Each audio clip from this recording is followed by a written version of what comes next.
What happens when a 13th century Andalusian mystic meets a group of pagan sun worshippers in Anatolia?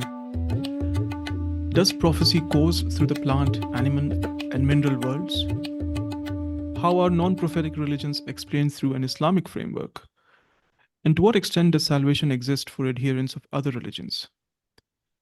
These are only some of the many questions posed and answered by the prolific polymath and Sufi master Ibn Arabi. In the forthcoming Routledge publication that is now available for pre-orders, Ibn Arabi's Religious Pluralism, Levels of Inclusivity, Dr. Faris Abdel-hadi explores the complex threads of Ibn Arabi's writings to present a bird's-eye view of how the Andalusian sage conceptualizes other religions, in particular non-Abrahamic religions. As we will no doubt discuss today, Ibn Arabi's encounter with Greek sun worshippers represents one of the earliest recorded proto-interfaith dialogues with non-Abrahamic religions.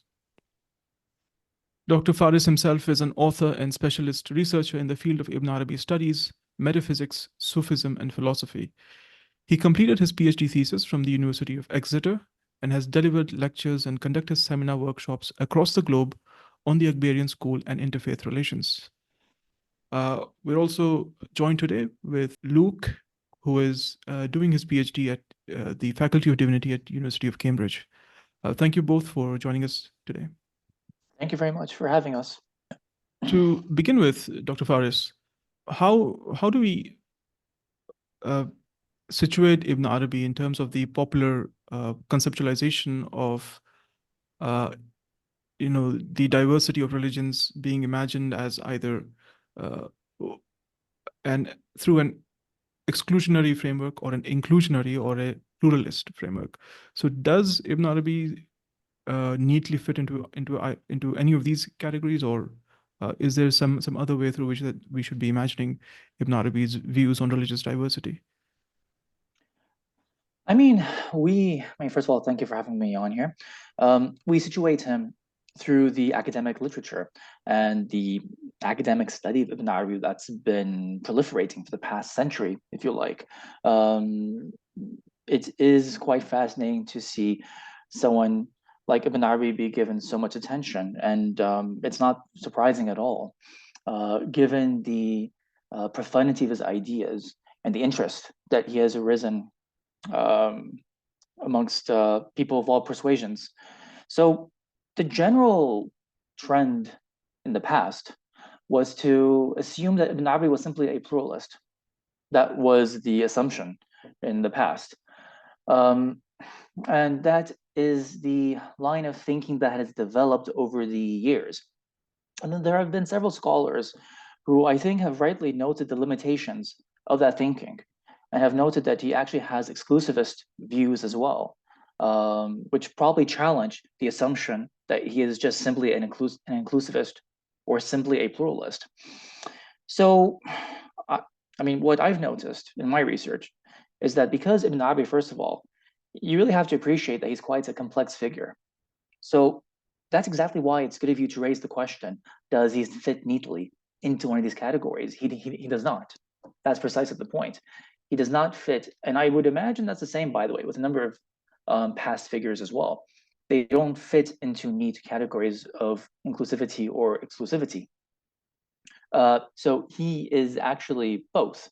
He is an inclusivist and he's also an exclusivist. He's an exclusivist with regard to the law, the Sharia, and he's also an inclusivist with regard to his metaphysics and the application of those metaphysics with regard to the Sharia.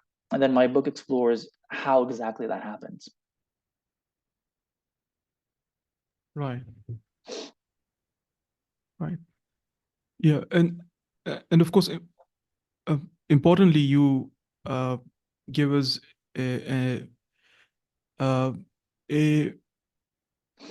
alternative hermeneutics of reading Ibn Arabi through the ideas of annihilation and subsistence. And this is something that you term Akbarian abrogation, which is both inclusivist as well as exclusivist. Can you flesh out some details for us regarding these? Absolutely. So before we get into the question of annihilation and subsistence, which is fana and baqa, and what it is and what it means to Ibn Arabi and Sufism, of course, it's probably good to bring up the key passage that is at the center of this debate. So there's a debate as to whether he's an inclusivist or exclusivist. And I think both camps rightly intuit that this passage is a core passage. And if you're going to try and understand Ibn Arabi, you have to have a good understanding, consequently, of this passage. So I call it the solar metaphor, or the celestial metaphor. You can call it whatever you like. But in the metaphor, he is describing Islam and the abrogation of the previous religions. And he is creating a metaphor where he compares the religions to planetary bodies. So he sees that Islam is the sun and the other religions are the stars.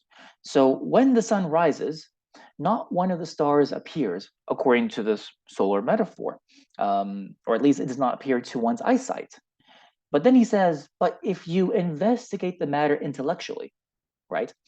In other words, if you think about it, rationally, the stars still remain, right? And he's got more than one cosmological view as to how the solar system works, right? But in this instance, it's the same cosmology that we have. When the sun rises, the stars themselves don't disappear, but they disappear from our eyesight. But intellectually, we know they still remain. So that means they are still present, albeit in some hidden or occult manner. And then he goes on to say, that does not mean that the previous religions, i.e. the stars, have become batil. What's batil? Batil means false or vain. That is the opinion of the ignoramus, the jahil or jahuda. If he says that, right? Because the religions are still there in some manner, and the stars are still there. And then the question remains as to how exactly are they present if you are arguing that the religion of Islam has abrogated the previous religions in the same manner that the rising of the sun has quote unquote abrogated the light of these stars. Now, no one's talked about this before, but it seems really obvious to me that he is discussing Sufi concepts that are implicit in the passage. And this is very typical of Ibn Arabi. There'll be many concepts implicit in passages he writes. And you kind of have to like dig them out like some sort of a puzzle, right? But implicit in the passage is the discussion of fana and baqa. Fana and baqa, which means annihilation and subsistence. And these are words that have their origin in the Quran, just like when it's written in Surah Al-Rahman, for example, everything on the earth shall perish, but the face of thy Lord will remain forever and ever. So its roots are in the Quran. And then so Sufis have used those two terms, fana and baqa, to describe their own path, in which, well, a lot of things happen, but primarily the path of Sufism demands that one become annihilated from wrongdoing, right, and from sins, and then they subsist in obedience to God and the law, for example. And then there's different levels of fana and baqa. The ultimate one being when you have annihilation in God himself, you then have subsistence through him and his names, and you cease to perceive the universe as an entity that is separate from his own being, which then leads us into the question of wahdat al-wujud, the unity of being, a term that Ibn Arabi does not use himself, but it's a good way to describe his metaphysics. So that's fana and baqa. No one has talked about this. Now, why is this relevant to the passage? It's relevant to the passage because in the mechanisms of fana, annihilation, and baqa, subsistence, the implicit idea and the mechanism, the way it works, is that there can never be a fana without a corresponding baqa, because they are correlative terms. They are correlative terms. They exist one with the other. It's like talking about high and low. They're relational. High can't exist without low, and cold can't exist without hot, and so on and so forth. They are known through one another. So if you talk about the annihilation of the previous religions, which is abrogation, that's fine. That is a totally normal view. That is, of course, the mainstream view. But if Ibn Arabi is comparing it to fana and baqa, they can't be annihilated 100%. That's the thing. They cannot be totally annihilated. they are annihilated in some manner, and then they continue to subsist in a different manner. Because if you are annihilated from one thing, right, that's the correlative relation, you must therefore subsist in something else. So then the rest of the book is dedicated to finding out in what manner do they subsist. And that's the hermeneutic which I use to approach the Sheikh al-Akbar, Ibn al-Arabi.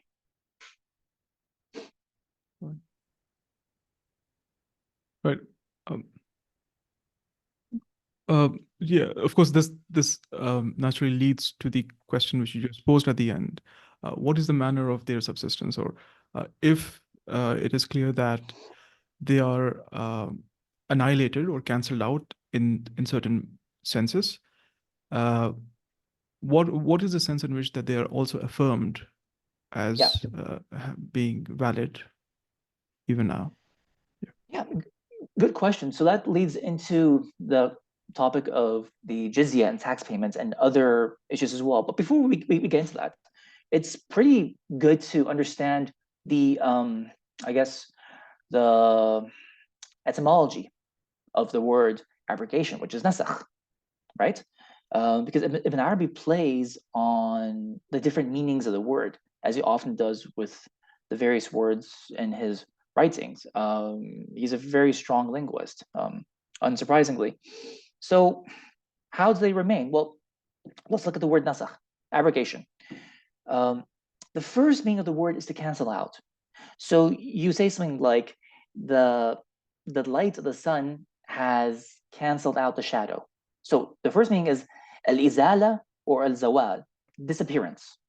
The sun's light has removed the tree's shadow, for example, right?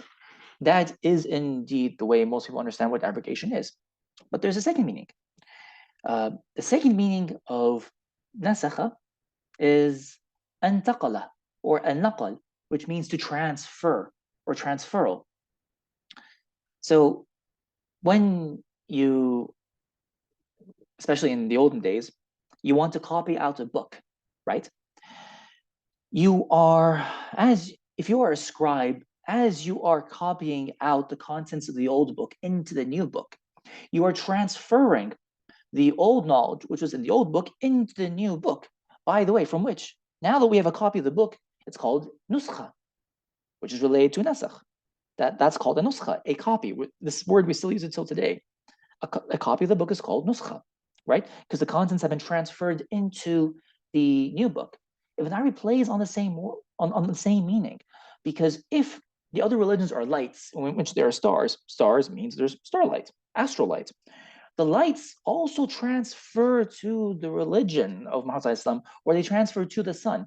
This is the second perspective on his cosmology, which we don't accept today. That's not the modern cosmology, but that is a kind of cosmology that he also accepted in his time as well. So the lights of the stars also transfer to the light of the sun or the religion of Muhammad Islam. The lights, I think, are to be interpreted as ahkam, the rulings of the other religions.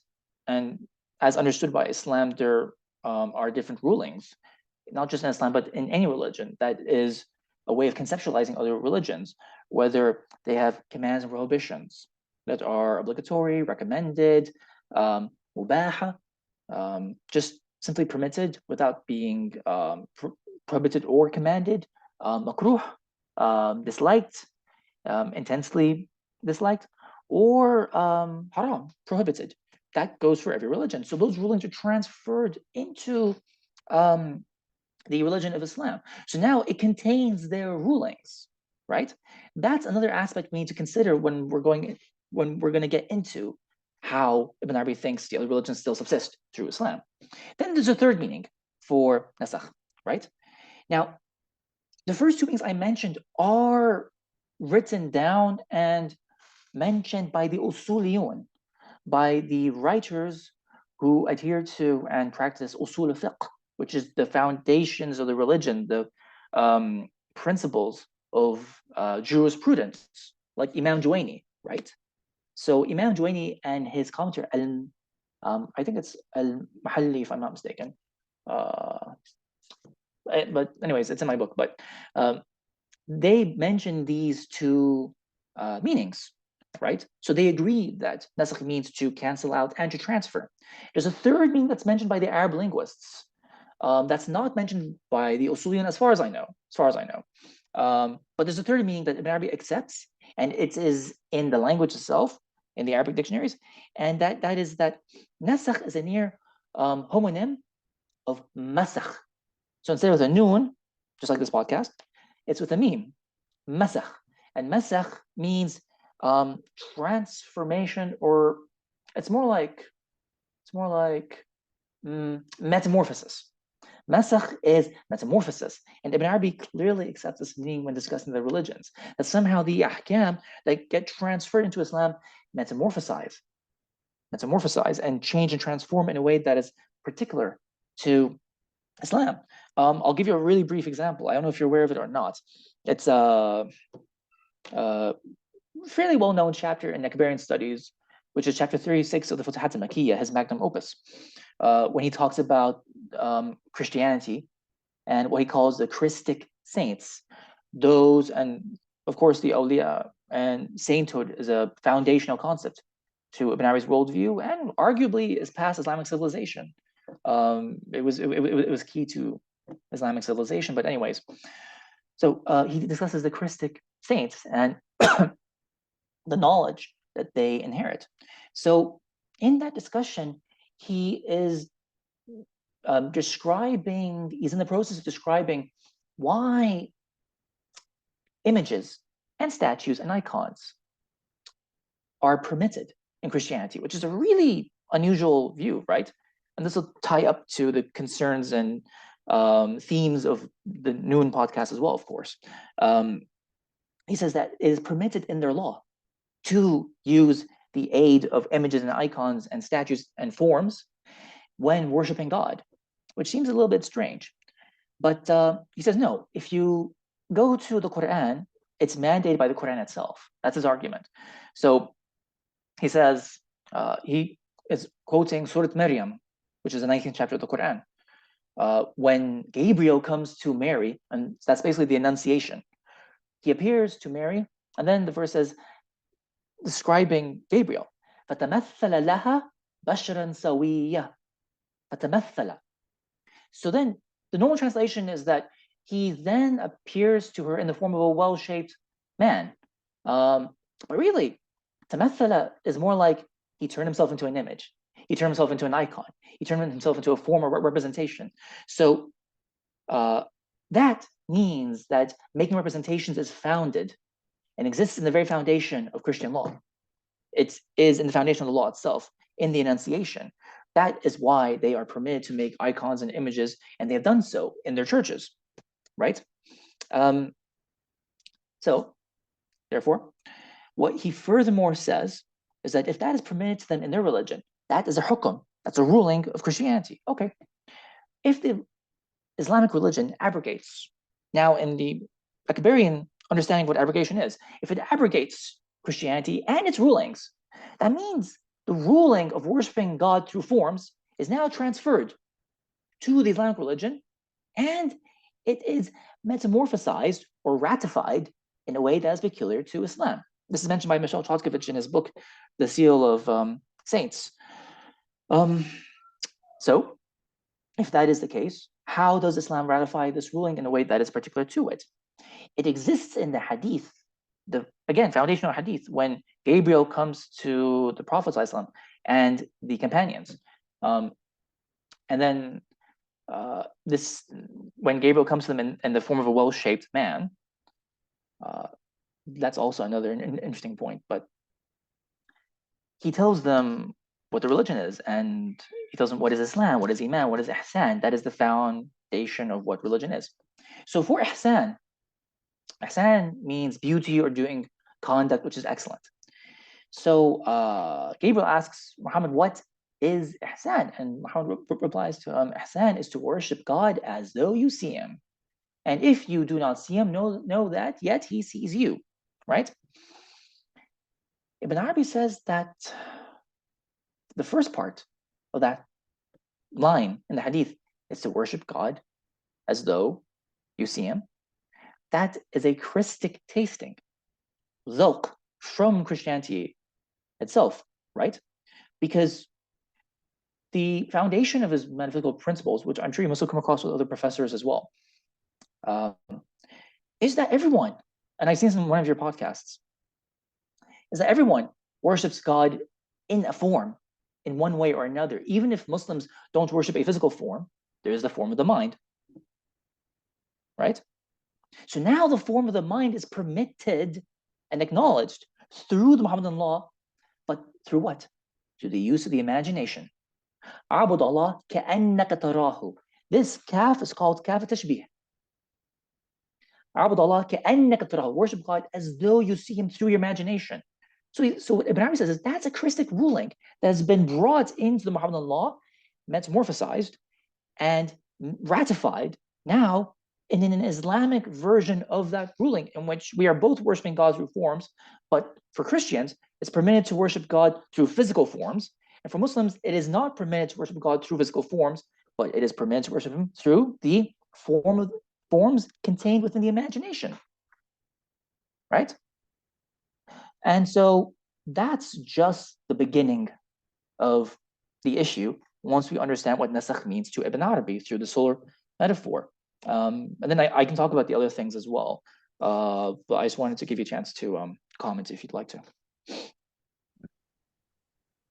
Well, Luke, would you like to add a few things over here? Yeah, so I was just quite interested about when I was reading your chapter and book launch, something that struck me a lot, which is what we were just talking about here, is how Ibn Arabi is understanding the idea of image or icon. I don't know if you could talk a little bit more about that. So as it is in the Christic tradition, but then also how it's metamorphosized into the Islamic tradition, and that relationship of fana and baka and how the icon is metamorphosized. Could you speak a little bit more to that? Yeah, I mean, it's basically what I've mentioned, that he feels that it is a ruling that is permitted to Christians in the Christian tradition. That's in chapter 36 of the Fatahat.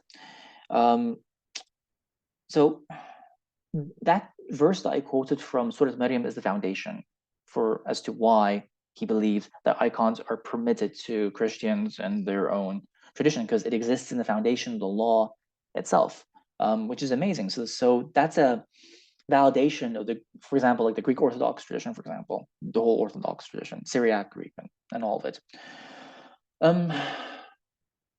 We, as I mentioned before, we all worship God through a form, whether we know it or not. It is metaphysically impossible to avoid that, which is why it is a fact of existence that we all do it, regardless of whether it's done physically or in the mind. We all do it. The question is, in the Islamic tradition, do you have permission to do so or not? So you have to find a hukum that is contained within the Sharia, right? That permits one to do it. And I mean, maybe you could speak to this more than I can, but like, I know there's a whole debate within the Christian tradition as to what iconography means. Do we have icons and statues simply as decorations in a church? Is it meant to assist contemplation?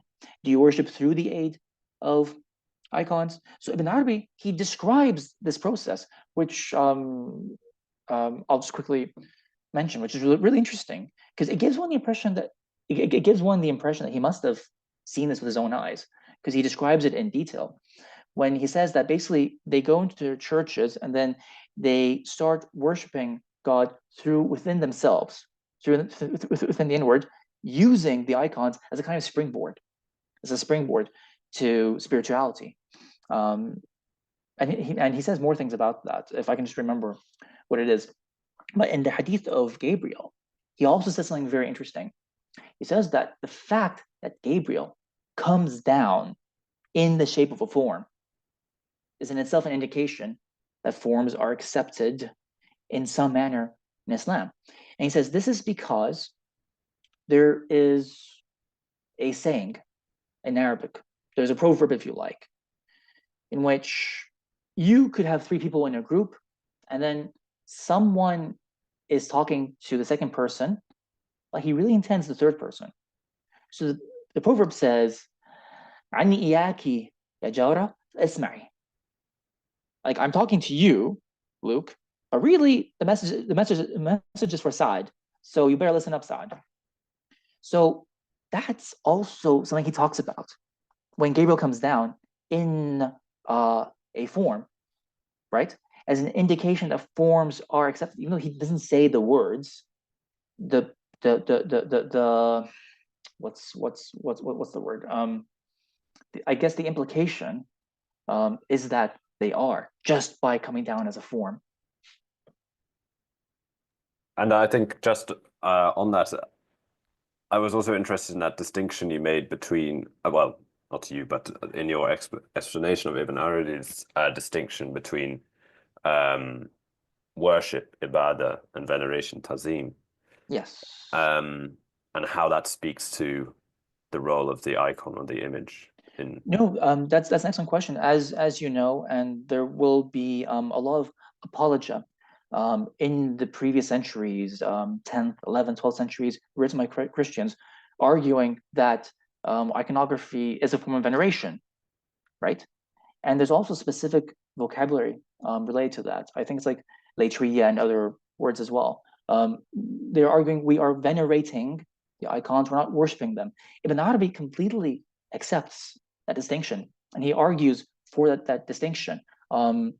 So in other parts of the Futuhat and also the Fusus al-Hikam, he will show and argue as to why other communities are allowed to invent certain forms of worship, which include the act of venerating God through the use of some kind of item.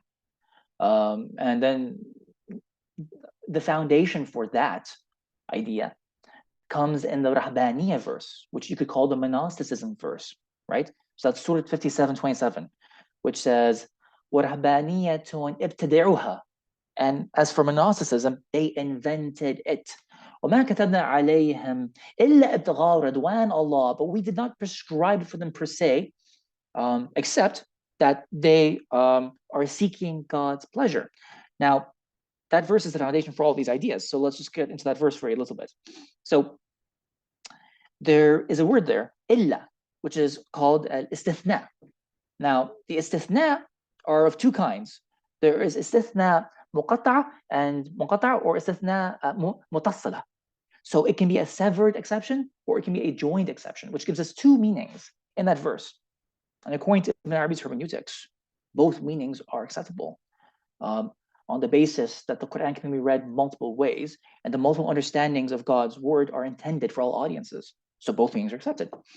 These two meanings are, if it is a joined severance, it means that the second part of the ayah is addressing what the first part is talking about, which therefore translates into they invented monasticism. We did prescribe for them. So that means we did not prescribe for them except to seek God's pleasure. Therefore, when they are practicing monasticism by seeking God's pleasure, then that is acceptable.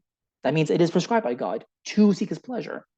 And then if it is a severed exception, it separates the two parts of the verse to have two different, I guess, themes, which therefore means we did not prescribe monasticism, but they went ahead and practiced it anyways, seeking God's pleasure, right? So it was not prescribed for them. So in the first instance, it was prescribed. In the second instance, it was not prescribed, but it is still nevertheless acceptable because of their inner intention to please God.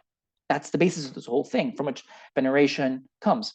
Now, in relation to that, so Ibn Arabi says, therefore, that means we have different kinds of prostrations, right? Because veneration is connected to the act of prostration without a doubt, amongst other acts of worship, but especially prostration. So Ibn Arabi says that prostration to other beings is rooted in the law as well, right? It exists. So, for example, the angels are commanded to bow down to Adam, right? That's rooted in the law. If that is rooted in the law, then that means they are obliged to bow down to him. But he says, but with the distinction that they're not worshiping Adam. They're bowing down to Adam, but worshiping God. He says, if that's the kind of prostration you're doing that's commanded by God, it is acceptable and you are rewarded for it. There's a second kind of prostration in which the prostrator has not been commanded by God. And he mentions this in Futuhat. This is chapter 369 of Futuhat. If it's not commanded by God and you are worshiping the thing directly, that can lead to damnation. So an example of that would be like the tribal Qurayshi people who rebelled against Muhammad, or those individuals who rebelled against their prophets. They did not have permission to bow down to those idols. So it's not accepted in law. So it's not founded in law. But then he gives a third distinction that no one mentions, as far as I'm aware of. And he says it is possible that someone bowed down to these statues or icons or forms without God's permission, but at the same time not worshiping it either, but with the sole intention of what's called magnifying the object of prostration they're bowing down to. And that's called ta'zeem, which I've translated as veneration. They're doing ta'zeem of this thing.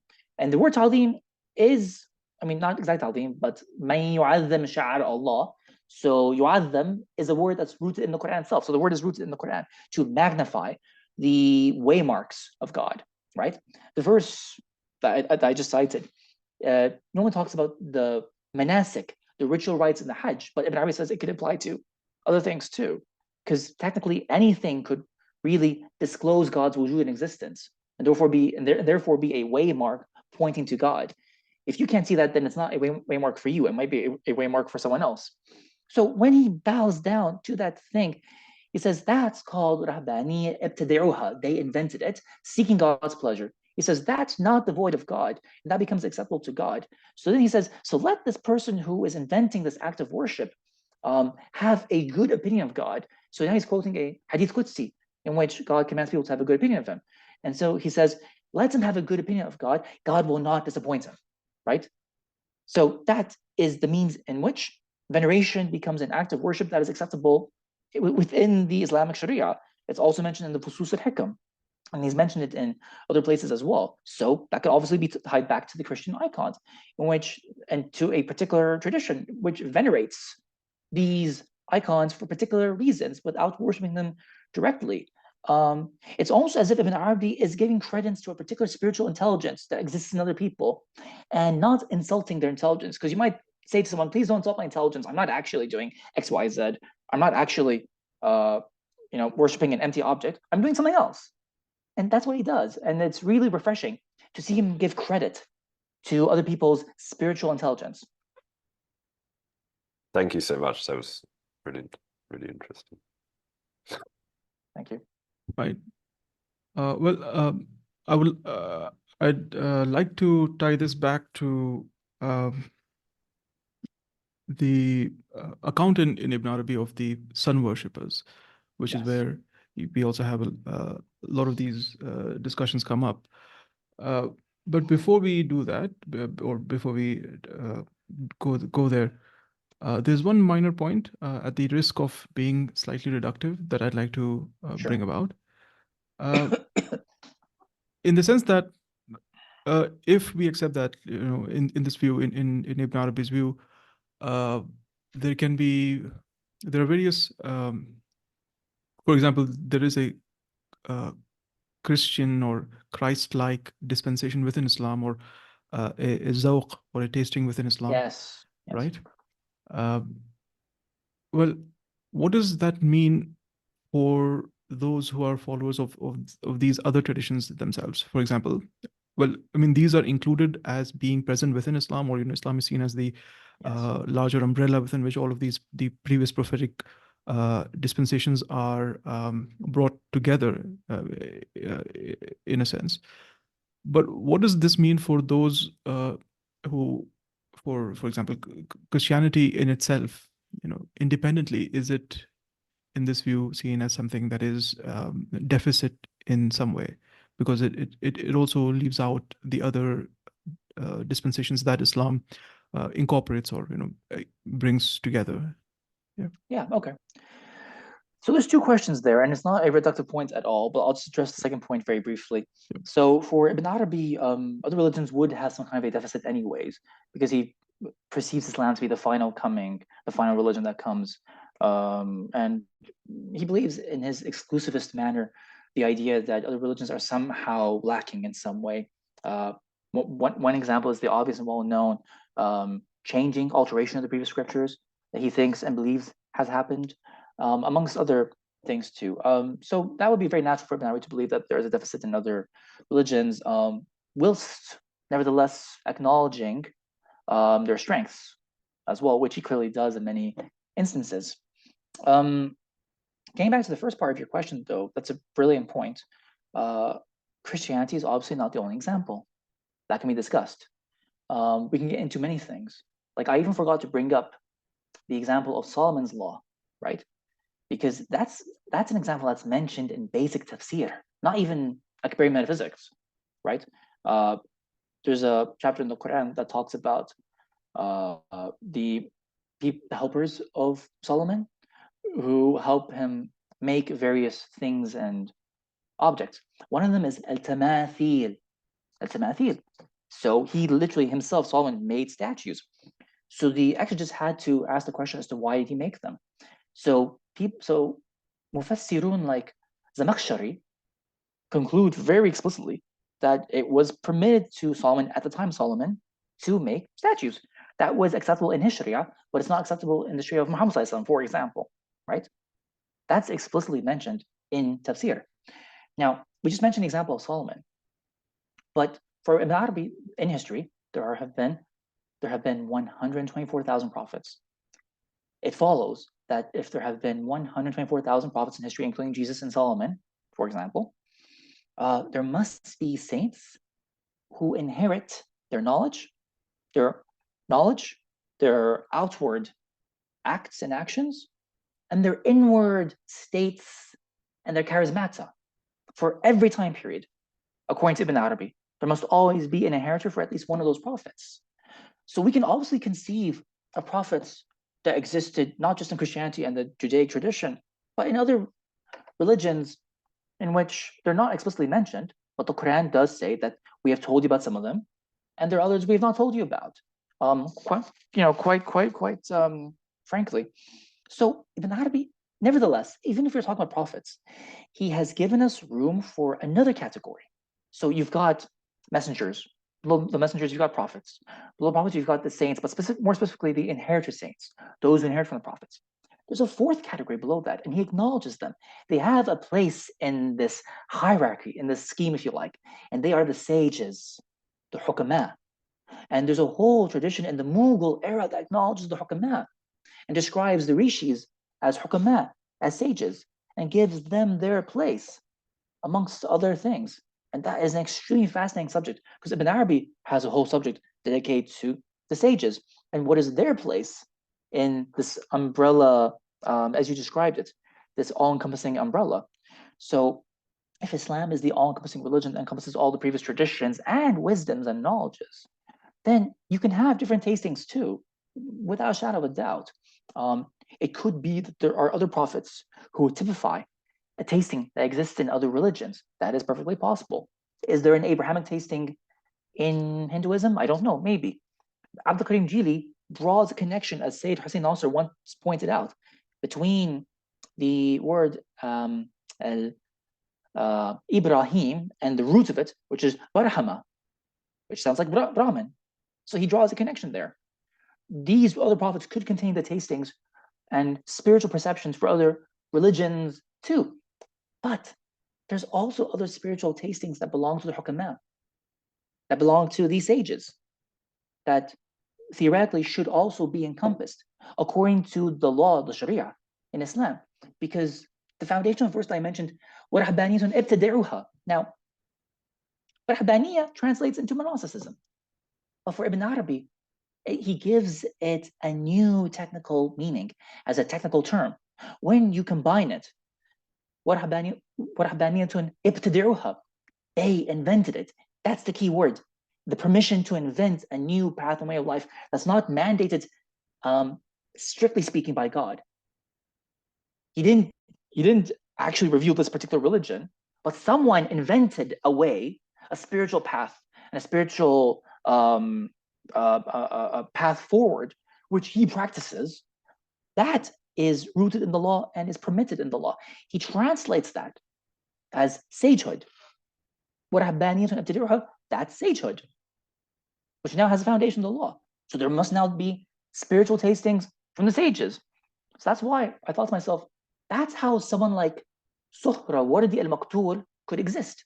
Someone who is outwardly a Muslim, but really he's obviously a follower of who? Plato, or ostensibly, as he claims to be, a follower of Plato, a follower of Empedocles, a follower of Pythagoras, a follower of the ancient Greek tradition, plus the Pahlavi sages, plus a follower of the the wisdom contained in Buddha, which is what he's mentioned, plus a follower of the wisdom contained in Hermes Trismegistus, and whom he calls the father of philosophy, right?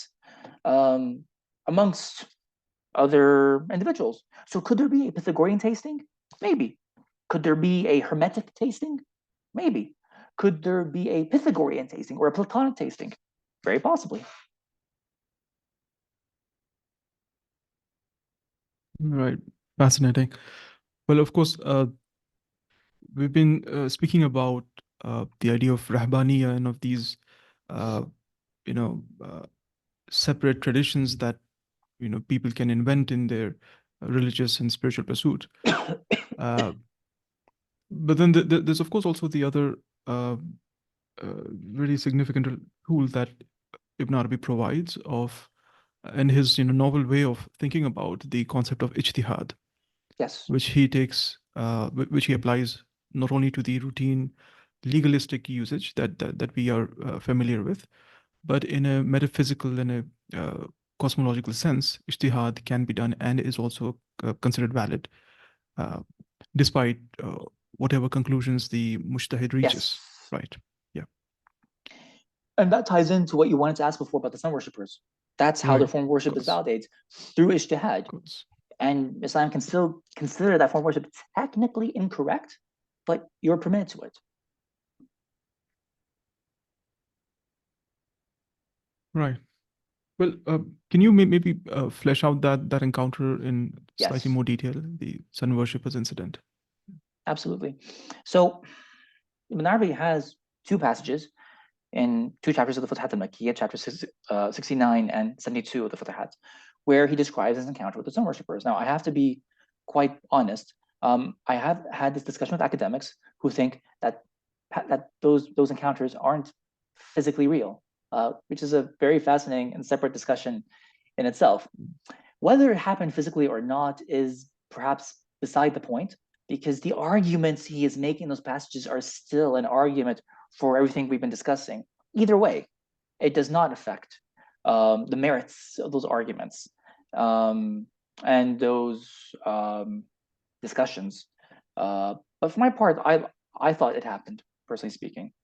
But other academics have thought that maybe the meetings were a bit too didactic to have actually happened. But anyways, if it did happen, it would have to have happened in Anatolia, when he's traveling throughout the different provinces of Anatolia, and he talks about the various places he stops in.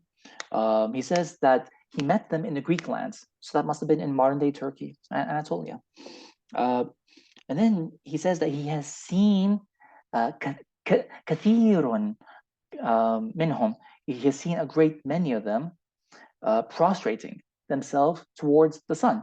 And then he said, I was a guest of one of the scholars. So the fact that he's telling me all these mundane, what this tells me is that the fact that he's mentioning all these mundane details suggests to me that it actually happened. But anyways, so I was a guest of one of their scholars, and he invited me for lunch. I sat down and had lunch with him at his table. And then so when we were each seated, I had the opportunity to ask him about what I saw. And I asked him, so why do you commit shirk? Why are you associating the sun in your worship of God, right? And I think like we have to take into account the historical context too. This person must have been aware of what it means for a Muslim to ask another person, are you committing shirk or not? He must have been aware of the implications of that. So the Greek scholar then responds to him, and he says, Hashallah. He says, God forbid, we're not worshiping the sun as an entity apart from God by itself for its own sake. No, God is one God. Allahu ilahum wahid. So then he says, but when our men of knowledge have investigated the benefits and the way God has honored the sun. So the minute he uses the word investigated, right?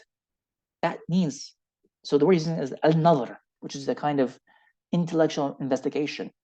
You're already in the field, in the realm of ijtihad, right? Trying to figure out what's the truth. When our men of knowledge have investigated the matter, they saw that God has honored the sun by providing it benefits and light, and has elevated it by providing it things that other objects of creation do not have. So for our part, we saw that if God has honored it, we should also honor it as well. So we are also doing ta'zeem of it. And the word, again, we come across the same word, ta'zeem, that he will mention in different places of his writings. So we venerate it, just as God has venerated, if you like, or has elevated it and has honored it. So we venerated the way God has honored it. So when we have done that, we have seen that this sun could act as a good intermediary for our purification or for our deliverance. The word is takhlis. You can read it as either purification or salvation. And the two ideas are obviously connected, because when you're purified, you're saved. So that's why we honor it, so that we might have a good intermediary between us and God for our purification or salvation. So then Ibn Arabi said, and this is what he said to me while I was sitting at his banquet. Now, this section in that chapter, chapter 69 of the Fatahat, what is he called? The section of prostration through ijtihad. He explicitly links it to ijtihad because of the word he uses, another intellectual investigation. And he calls it the prostration of striving to please God and struggling to one's utmost capacity to find out what the truth is, and taking pleasure in revering God. That is a valid prostration.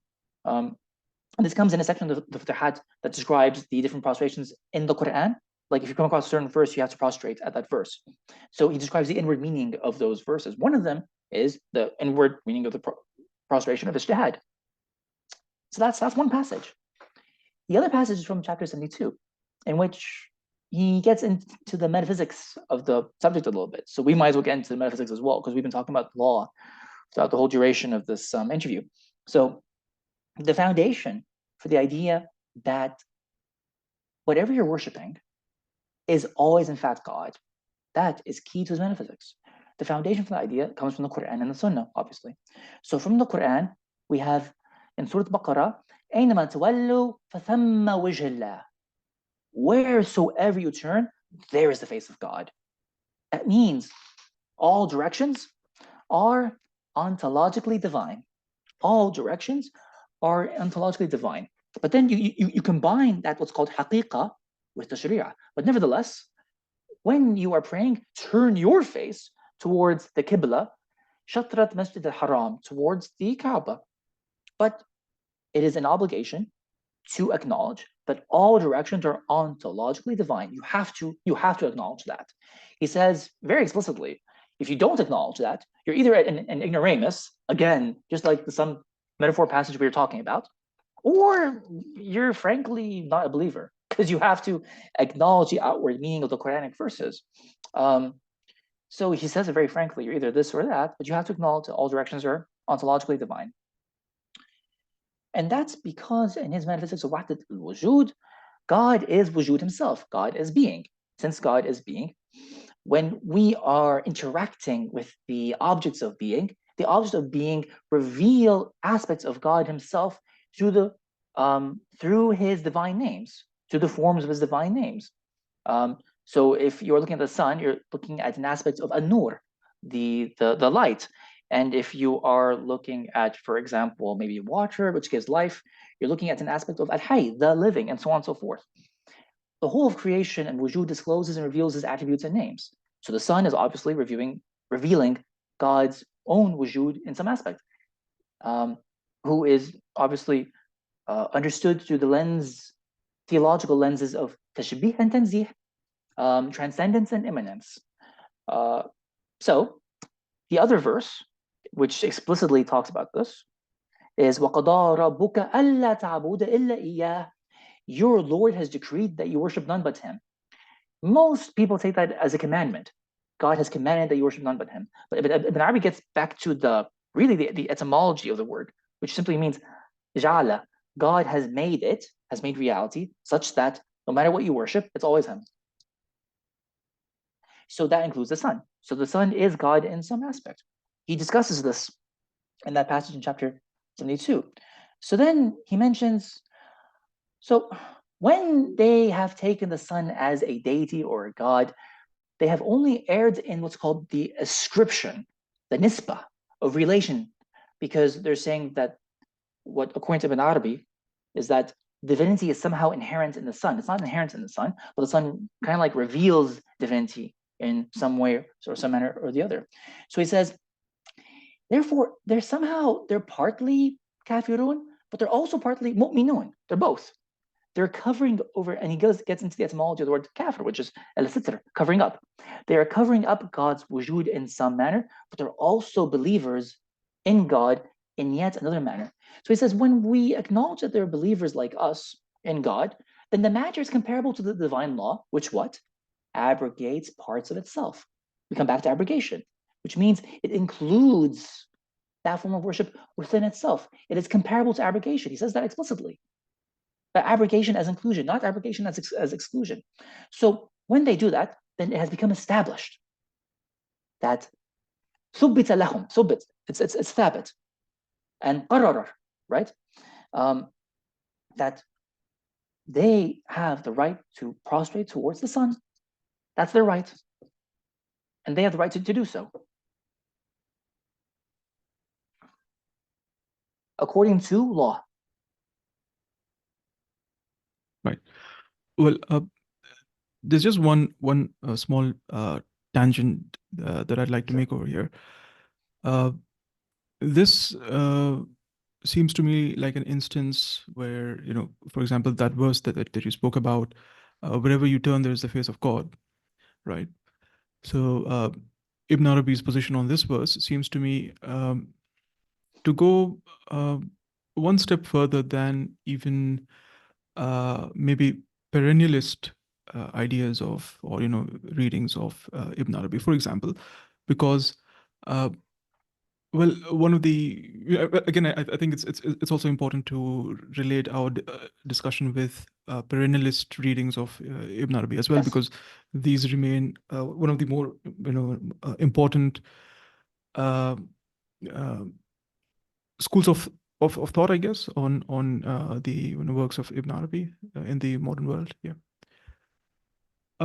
So the point that I see over here is that to me, it seems that perennialist readings of this verse, for example, that wherever you turn, there is the face of God, they tend to see the face of God in only formalized expressions of religious traditions, for example, chiefly, or primarily in that sense. So, for example, atheism would be a place where you would not expect to see the face of God.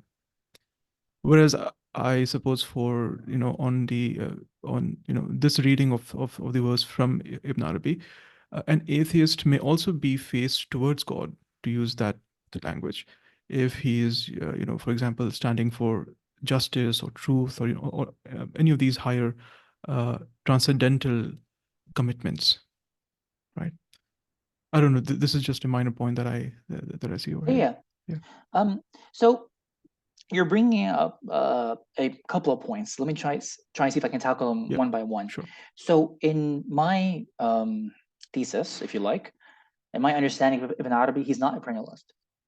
Even though what we've been discussing really sounds quite close to it, but there's such a key distinction between perennialism and what I think is Ibn Arabi and his traditional adherence to traditional Islam. Is that perennialism takes as its starting point that all religions are equally valid. Ibn Arabi does not subscribe to that view. Through abrogation and for other reasons, Islam is the religion that remains for the rest of time, and the other religions have been abrogated. The only difference between him and the mainstream view is that you can find a validation for the other religions, but it's got to be through what? Through the Muhammadan law. That's not perennialism. Perennialism says that they are equal on their own terms. Ibn Arabi is saying they're valid, right? They're valid so long as you can find a hukum for them in the law.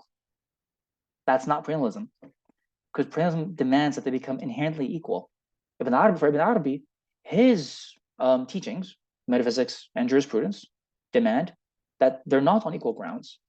Islam is the foundational religion, and it decides, or if you like, what he calls al-shara' and al-mushari', the lawmaker. The lawmaker decides what is valid and what is acceptable and what is not acceptable. So you've got to find your ruling through the lawmaker, who is Muhammad, or if you like, the God of Islam. So that would be a key difference. That's why they're not the same. They might sound similar outwardly until you find out what is the means of justification through their own methodologies. One is their methodology. They're completely different methodologies. They're not the same methodology at all. It's just that he has such an expansive view, it tends to resemble it. So in my view, he's not a perennialist. Even if they're like overlaps, possibly they're overlaps, but that does not make them identical. Then there's the question of atheism. Sure. So, I mean, what's implicit in your question, of course, as it is with everyone else I talk to, is how far can you take this thing? How far can you stretch these ideas before they break? And I don't have an exact answer for that, but I'll try to humor the idea as well. Because, yeah, everyone's interested in the same question. So first of all, does metaphysics demand that even an atheist is expressing God's wujud in some manner, or is interacting with God's wujud, his being, and his names in some manner? He stands up for justice, so he's interacting with the divine name al-adl, right? And so on and so forth, whether he's aware of it or not. The only question, though, is that not every divine direction leads to one's felicity, one's sa'ada in the akhirah, in the afterlife. That's determined by the law. So if your mode of practice and worship is rooted in the law somehow, that is what takes you to felicity. So the question is, can the atheist find his mode of living his life within the roots of the Quran, which sounds very contradictory, because the dhahir, the outward, the most obvious sense of that is ordinarily he cannot. Ibn Arabi has found one exception. So he finds a series of exceptions. I don't know if you came across this or not. So this is going to be in chapter 305, I think. So he mentions, he's talking about the quality of ubudiyya, servanthood, right? Achieving servanthood with God, which is the highest station in Sufism, which is well known. Becoming a total and complete servant to God, and not having what's called a whiff of lordship whatsoever.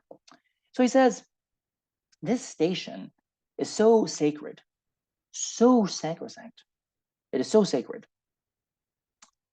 that anyone, no matter his creed or sect, milal wa nahal, or religion, deen, who has actualized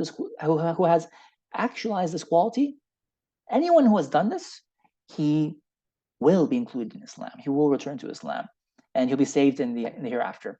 He says this explicitly. So let's get into the specifics. So he says, this quality is what elevates you, no matter what religion you belong to. So he says, or technically, no matter what category you belong to. So he says, if you belong to the category of messengers, then whoever has perfected the quality of ubudiyya, he's the highest messenger. If he's a prophet, if he's perfected ubudiyya, that brings him into the highest station of prophethood. So he surpasses the other prophets through his perfection of ubudiyya. If he's a saint, if he has perfected ubudiyya, then he becomes the highest saint. Then he says, if he's a believer, a mu'min, if he has perfected ubudiyya, he's the highest believer. He says, if he's a Christian and he has perfected ubudiyya, that takes him above and beyond all Christians. If he's a Jew and he perfects ubudiyya, that takes him above and beyond all Jews. If he's a Zoroastrian and he has perfected ubudiyya, then he stands shoulders above heads and shoulders above all Zoroastrians. If he's an atheist and he's perfected ubudiyya somehow, then he's the highest in his class.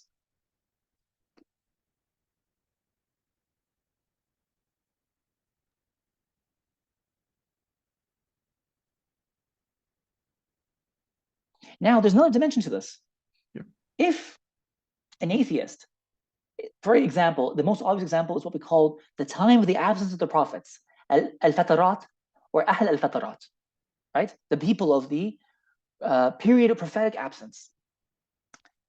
You can have an excuse, even if your way of worship is not rooted in the law, and you're doing something that the law considers wrong, like being an atheist. The question still remains: could you have an excuse that saves you with God, right? So he says there are different categories of people in the Fatara period. And there's a whole list that I've translated in chapter 5 of my book. So amongst them, he says, are people who have become an atheist either through taqlid, which is through following, or through their ijtihad. So ijtihad is another sacred station that is given an absolute value. So if they have reached their conclusion through honest struggling and striving, not through following another person's authority, but through struggling, badal al-majhood, to the utmost of one's capacity. This is the most of what I could do. And I have reached, according to the evidence that reached me, that there is no God. He's saved. He's excused. Yes. Yes. But it's got to have a hukum, that's a ruling that's rooted in law. That becomes the question.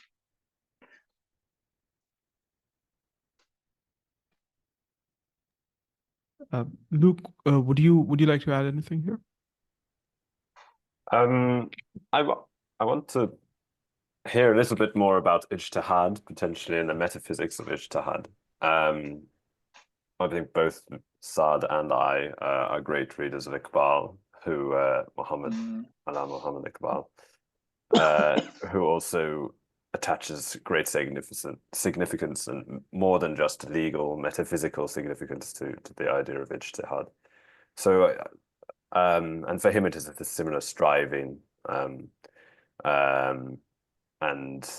that symbolizes a more vitalistic form of Islam, when one strives within the world and within oneself to reach God. And I'm just wondering, could you speak a little bit more about the metaphysics of ijtihad? And also, you briefly mentioned in your chapter 4 of your book that this could also be a means to by which to accommodate Hinduism from a Muslim perspective. So yes, talk to that a bit. Yes, absolutely, absolutely. Not just Hinduism. I really do think metaphysics can speak to any tradition in the entire world. I don't think that's an exaggeration, given the tools that are at his disposal. That remains to be proven, but at the very least, a large number of them. So, with regard to ijtihad, Ibn Arabi says that, first of all, what is ijtihad? Ijtihad is a word that's rooted in a hadith, which says that the one who is striving to be correct in a mas'ala, in a matter, which could be like a legal matter if he's a qadi or a judge, but he does not have to be a qadi. The hadith seems to indicate that it could be anyone who's struggling to be correct in some matter. If he hits the mark, right? If he hits the mark and he's correct, then he receives 2 rewards. If he makes a mistake, and so the law considers it a mistake, he still gets 1 reward as a result of his striving, which is why it is a sacrosanct station. It's absolute. If you are in the station, then whatever conclusion you reach, it's absolutely valid. Although it can be considered wrong in law, but in terms of salvation, it's considered correct, valid if you like. So that's the hadith. 2 rewards if you get something right, 1 reward if you get something wrong. Now, what the later jurists have done is that they have applied the hadith to the ulama, the scholars and jurists and fuqaha of Islam, when they are striving to reach the correct conclusion in any given legal matter.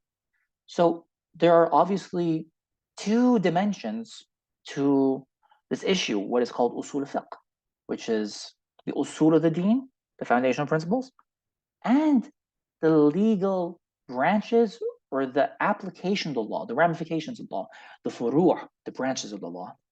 So you've got the roots and the branches.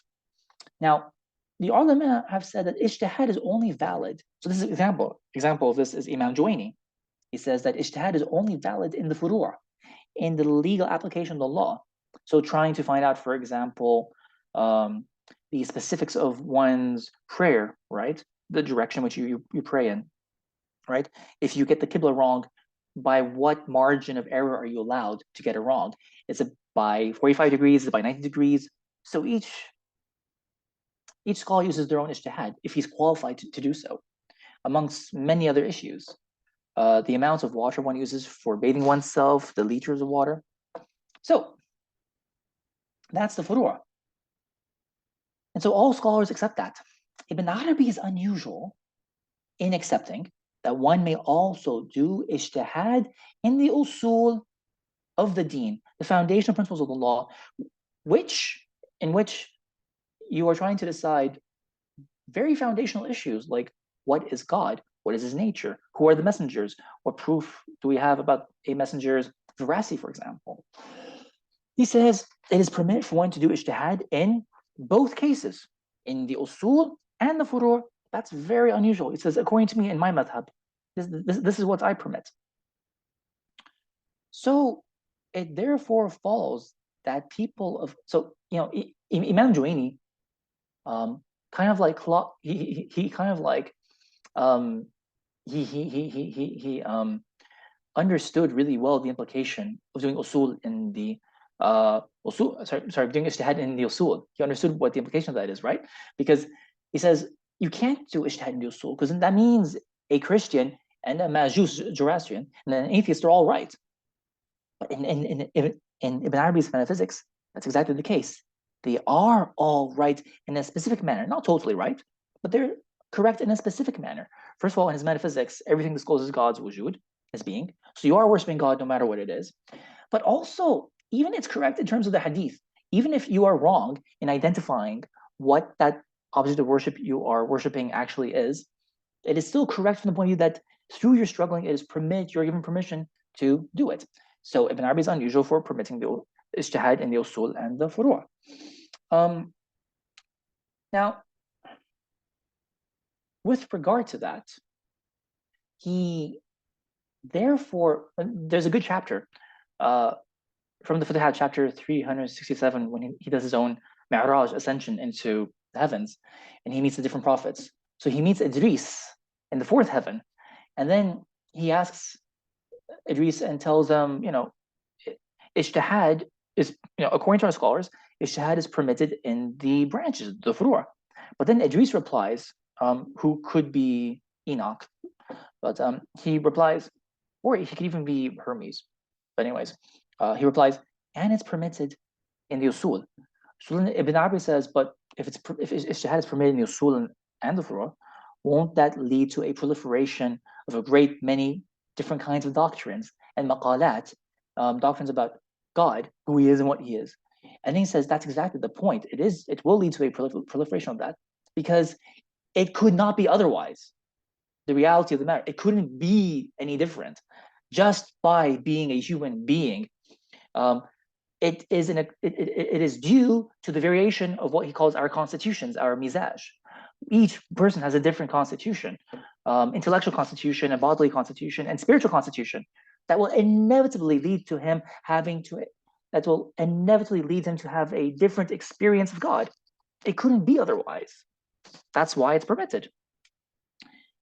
So there's this pivotal chapter in the Futuhat, chapter 363 of the Futuhat, where he creates what I call a mythopoesis. It's literally the creation of a myth in which he explains the origins of idolatry, but with a very sympathetic understanding. And it's like I said, he really gives credit to other people's spiritual intelligence. So I mean, this is a foundational chapter in my book, and with regard to ijtihad too. So I translate like a good portion of it.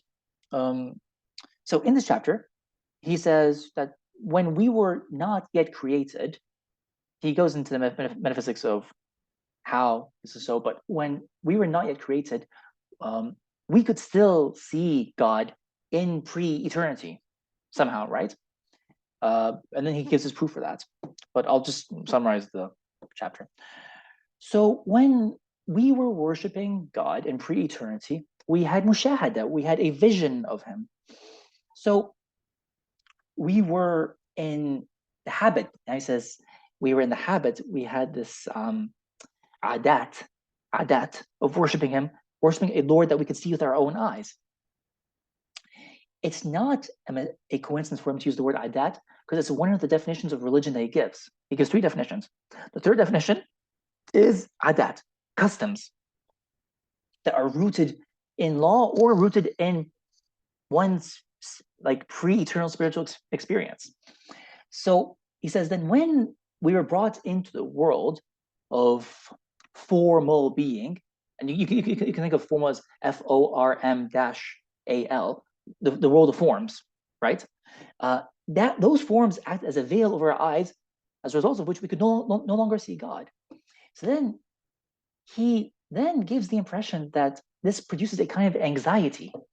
What someone told me could be called a spiritual hungover, right? Or a spiritual hangover. A spiritual hangover. So because of his inability to see God and being in the habit, custom of seeing and worshiping a God he could see with his own eyes, he takes one of the objects in the higher world or lower world as a means of worship. And then he worships him, right? And he says, then he finds stillness in himself. وَسَكَنَتْ نَفْسَهُ. When he does that. So he's very sympathetic towards the psychological motivation for doing these things. Then he continues his mythopoesis. He says, then these idol worshippers, you know, and it's also mentioned in the Quran, وَمَا نَعْبُدُهُمْ إِلَّا يُقَرِّبُونَ إِلَى اللَّهِ زُلْفَى. We only worship them so that they can bring us closer to God. That's the motivation. It's actually spelled out in the Quran explicitly. So then, when these idol worshippers invent their method of worshiping these idols, then they come across the prophets. This is continuing the mythopoesis, which I think possibly has its inspiration from other sources as well.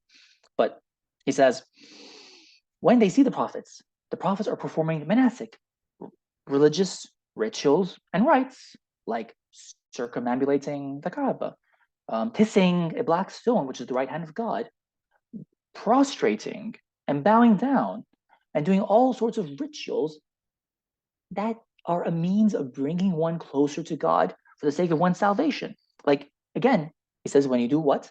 Ta'aleem. When you venerate these rituals, they are a means for your salvation.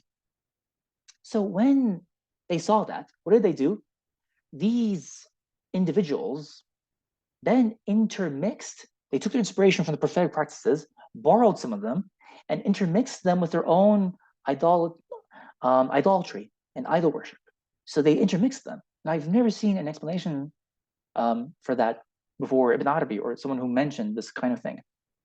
So he says, when they did that, they came across in one of the books of the prophets that says that was a means of misleading them. And it says, whoever performs ijtihad, his felicity is absolute. His felicity is absolute. Regardless of the conclusion he comes to, he is guaranteed his reward.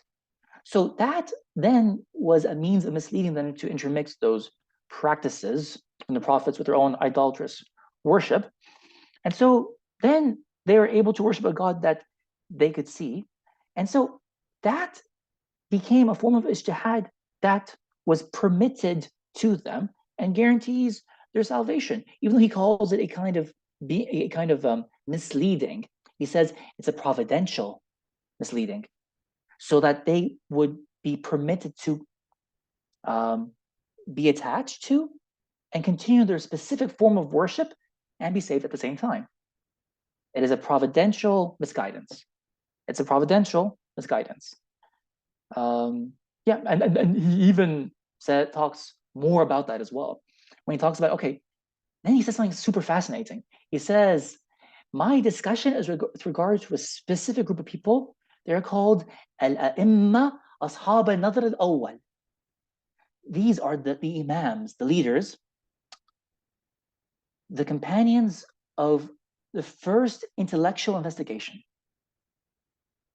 That's quite an enigmatic statement, because he's describing these people as being above your average person, right? Being a bit more spiritually and intellectually smarter than the average person. Who could he be referring to? I postulate a hypothesis, because of his education, that he means the Greek philosophers. I think he's talking about the Greek philosophers, albeit that's not how you'd quite describe them, but maybe that's how he thinks about them. It's good that he left the answer vague, because it could apply to a number of cultural contexts over time and over geographical space, temporally and spatially. But I think he meant the Greek philosophers, what we call in the literature, asatin al-hikmah, the pillars of wisdom. So that means like Plato, Socrates, even though they didn't do that, but Plato, Socrates, Thales of Miletus, Empedocles, Pythagoras, Anaximenes, and Anaxagoras, if I pronounce that correctly. But yes, so those are the pillars of wisdom. And yeah, so it's that kind of thing, he says. So they were permitted to do that. And then he concludes his passage, or his story, if you like, with if these are mujtahidun, and what they did was permitted to them through ijtihad, what about their followers? Because taqleed normally leads to damnation or wretchedness. So he says, okay, in the Quran, the followers have a way out as well, right? And it's like, why do we keep talking about salvation and people's ways out? Because that's foundational to Ibn Arabi's hermeneutics of what's called his hermeneutics of mercy. His hermeneutics of mercy kind of like structures every single thing he writes, and it shapes and frames every single thing he talks about and perceives. So rahmah for all beings, because all beings were born in rahmah and they're being led to rahmah, to mercy. That's foundational to his metaphysics, which he discusses over hundreds and thousands of pages without shadow of a doubt. So there's a way out. So it makes sense then. It makes sense for him to talk about there being a way out for the followers as well of these idolatrous mujtahidun, right? So what's the way out? He says in the Quran, there's a verse that says, if you do not know something, go ask ahlul dhikr. Go ask the people of remembrance or even memories, but people who know these things. Go ask them. So they now have a duty by law to go ask them about these matters when they don't quite understand them. Once they have asked them, their idolatrous mujtahid about these matters, and he says, no, like what we've done is correct according to us for our own understanding reasons, they have thus discharged their duty, which means now that the mujtahid is saved and the follower is saved. And there's nothing in the cosmos except a muwahhid, literally someone who's a monotheist, but really it means more like someone who is makes someone one who makes things one, right? There's nothing but a muwahhid in the cosmos, because this person, this follower, had recourse to someone who is the mujtahid. And then the other passages explain that a bit more clearly, but that's the whole thing in a nutshell, this mythopoesis. And then he says, so this will lead you to ask the question, what is shirk? What is polytheism or associationism? Because he says, God has forgiven them from one perspective. And he says that explicitly, and he gives the verses that show that. And then he talks about where obviously shirk is not permitted and what kind of wretchedness that leads to when it's done outside of the law. And then he concludes this whole section with a discussion of religious diversity, which there could only be religious diversity because of the way the cosmos itself is structured and founded in a diverse metaphysics of the cosmos. Yeah, that's it. Fascinating. And yes, and you also make the point that you also make your point in your book that the way al-Biruni had a founder of Indology, or this comparative religion between Islam and Hinduism, also sort of accommodated Hindu ideas through a comparison with Islam's relationship to Greek philosophy. So the fact that Ibn Arabi is explaining how Greek philosophy can be accommodated through ijtihad, also we can make the comparison that that the same could be said of Hindu ideas as well. Absolutely. Absolutely. Exactly. And this is what they've done in the Mughal period, by the way, because the Mughal period, when it comes to this very interesting interreligious dialogue and interreligious ideas and this flourishing of these ideas, it's founded in Akbarian metaphysics, right? And there's so much that can be said about that. But yeah, exactly. Fascinating.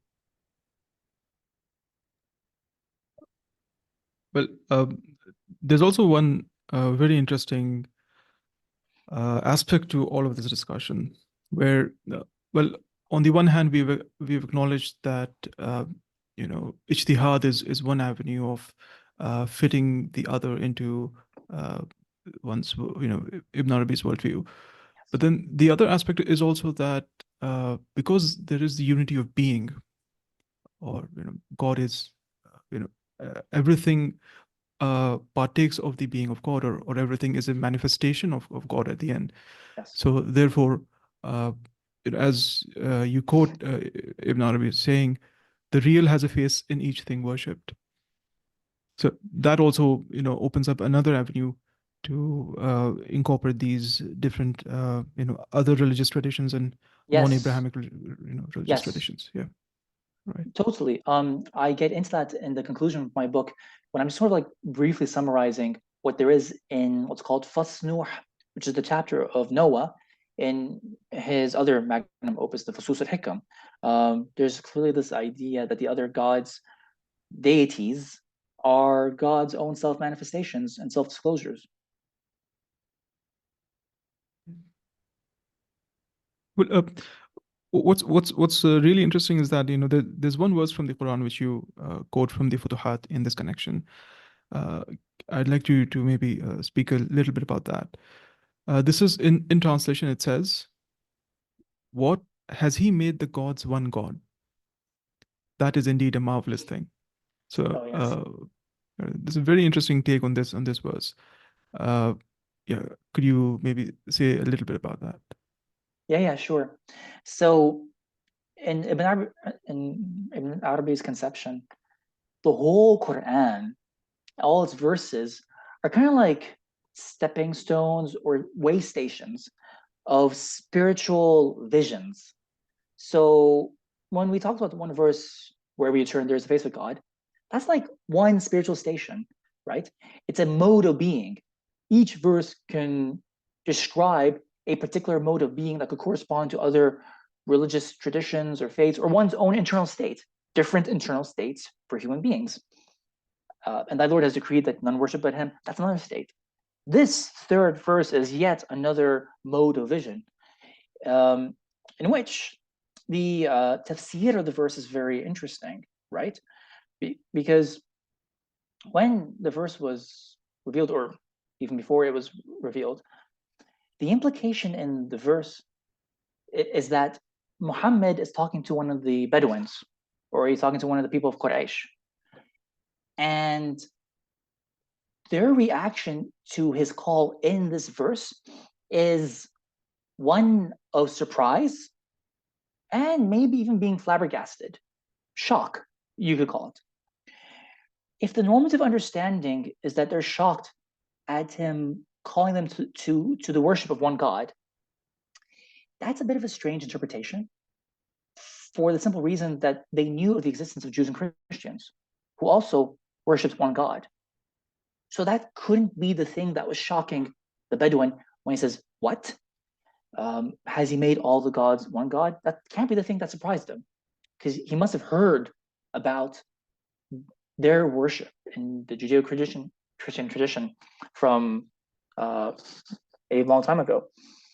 So Ibn Arabi's understanding of that verse gives a very fascinating insight into what the tafsir could mean, which means that, I mean, if you read the verse literally, which is another key dimension to Ibn Arabi's hermeneutics, the hermeneutic of literal reading, which opens up many avenues for understanding the Quran. It does not close our understanding of its interpretations, it opens them up by a literal reading.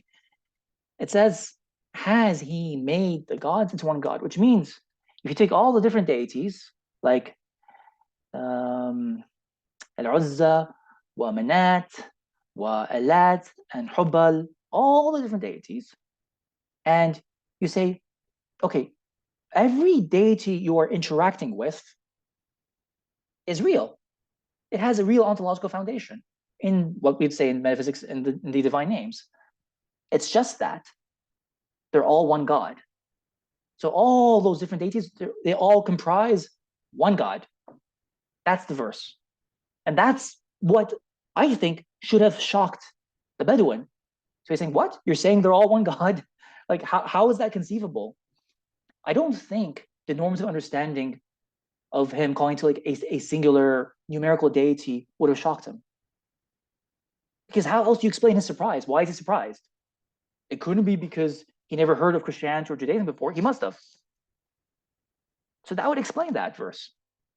So yeah, and then on the basis of that verse, Haider Amoli, who is a Shia commentator from the school of Ibn Arabi, and reveres him quite strongly, even if he disagrees with him, created these two amazing diagrams of religious diversity in different sects and creeds on the basis of that verse. So Haider Amoli is well known for creating these diagrams from the Fusus al-Hikam that illustrate many of Ibn Arabi's ideas visually. And it's really like a masterful work. It's really something to behold. I've recreated two of those diagrams myself. These two diagrams are of the issue of religious diversity. Now, Amoli is not necessarily as accommodating as Ibn Arabi is himself. He has his own projects. But nevertheless, they're very interesting. And that's why Henry Corbin also points out those diagrams in his own analysis of Haider Amoli. We have to take Corbin's conclusions with a big grain of salt and very cautiously, but they're still fascinating nonetheless. So these diagrams illustrate the hadith, a particular hadith which talks about who is the saved sect. There will be a number of sects that's split in my community. For the Jews, it's like 70, Christians, 71 sects. And for Muslims, there'll be 72 sects. And only one sect is a saved sect. So those diagrams are an illustration of that hadith. Which one of them is the saved sect? He puts the saved sect, Haider Amoli, he puts the saved sect in the middle of the diagram. It's not an additional wedge, right? So you've got the saved sect in the middle of the diagram.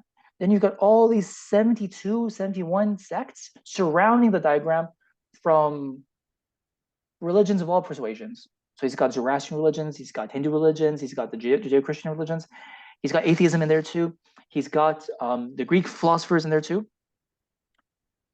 So they all make up the circumference of the circle, and in the center is a group of people he calls the group of pure and purified men who existed during the period of the Fatra, the period of prophetic absence. As long as those, so the implication seems to be, and for Haider Amoli, he's very generous when it comes to the Fatra period. Whoever had access to these righteous men, well, actually, the implication is that all religions had access to those righteous men, all of them, because all wedges join the center of the circle, right? And there's many ways one could read that diagram. It's a very fascinating diagram. Then he does the same thing for a second diagram, but with the Islamic sects. Who is in the center of that diagram? It's the Ahlul Bayt. The Ahlul Bayt are the saved sect, and all the other Islamic sects join the Ahlul Bayt, right? So long as they are connected to the Ahlul Bayt, they have a chance of salvation as well.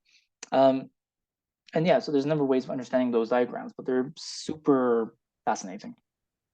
So coming to Lipton's work, there are two things or two aspects that I'd like to discuss if possible. One is, of course, his reading of Ibn Arabi itself, which is a very exclusivist reading. And the other thing is his discussion on universalism, which I think is an interesting part of the book as well. So maybe we can begin with your critique of his reading of Ibn Arabi, Dr. Faris. Thank you very much. I mean, he's not critiquing Ibn Arabi himself so much as he is critiquing past interpretations of Ibn Arabi, and particularly past academics. He is certainly critiquing and you could say deconstructing the past perennialist view on Ibn Arabi. Because I believe that there is an assumption that if you want to argue for Ibn Arabi being a inclusivist, there's only one way to do that, and that's to make him and turn him into a perennialist, or to view him through the perennialist lens. So, ergo, therefore, by implication, if you argue that Ibn Arabi is not an inclusivist, you must also argue that he is subsequently not a perennialist. And so, Gregory Lipton, who's a very erudite scholar, has challenged the assumptions of a perennial reading or a perennialist reading of Ibn Arabi.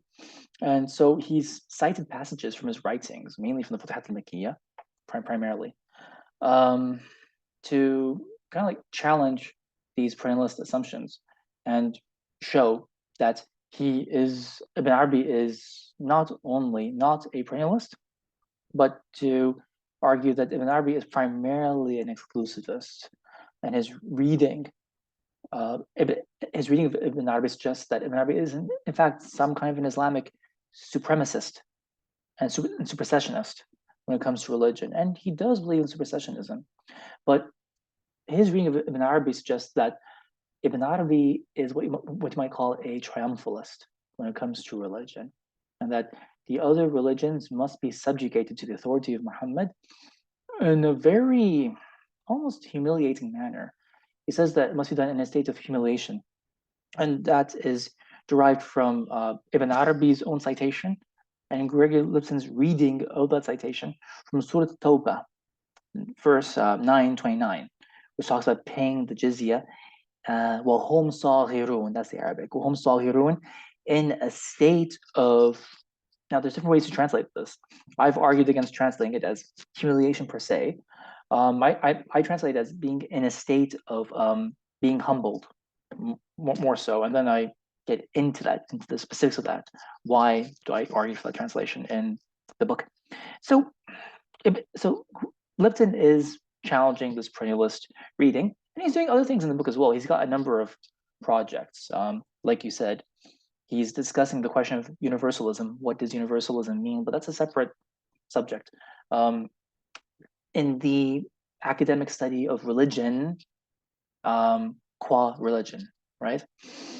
So who gets to define what is religion? Who gets to define what are the characteristics of religion? There's something called the I think it's called the 0 point of hubris, which means if you metaphorically conceive of religious studies as a cartographical map, as a map, right? Someone has to define where the center is, right? I mean, nowadays we have this one map of the world and we assume we know where the center is, but actually different cultures will have different maps, even to the extent of defining what is north, what is south, what is east, what is west. How do you read a map? It's always the map maker who gets to decide where is the 0 point. So it's called the 0 point of hubris, because there's a certain assumption that you are the one who's fit to define where that starting point is in relation to everything that surrounds it, right? So this is the problem of universalism. There is no such thing as true universalism, because there is now these theories that suggest quite reasonably that universalism is simply an imposed particularism. Universalism is simply the imposition of one's own particular views on the rest of the world. So is there really such a thing as universalism? Probably not. And so he's arguing that we have to be cognizant of this reality, of this issue. And it's obviously the assumption that underpins the founder of the transcendental unity of religions, Friedrich Schumann's own views, of course, when he claims universalism. it's not really universalism. It's his own imposed particularism. So that's the starting point.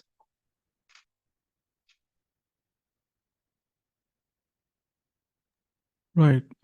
Yeah, I think that part of the book is really interesting, in the sense that he brings in resources from critical theory Yes. to argue the point that a universal definition of religion is impossible, because any idea or any conception would inevitably center certain qualities over others, Yes. as opposed to as we encounter religion in the real world, in a historical, anthropological, or lived form, particular forms. And of course, related to this is the point that he makes, that no universalism is entirely unhegemonic. Yes, absolutely. And this idea of hegemony is something that he also tries to read in Ibn Arabi. To what extent do you think that applies in the case of Ibn Arabi, hegemony, or in relation to other traditions?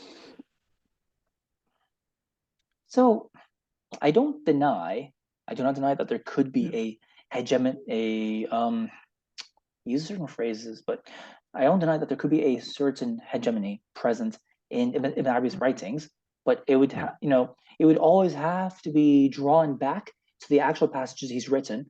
So you'd have to understand as a kind of a benevolent kind of hegemony, if you do argue for that.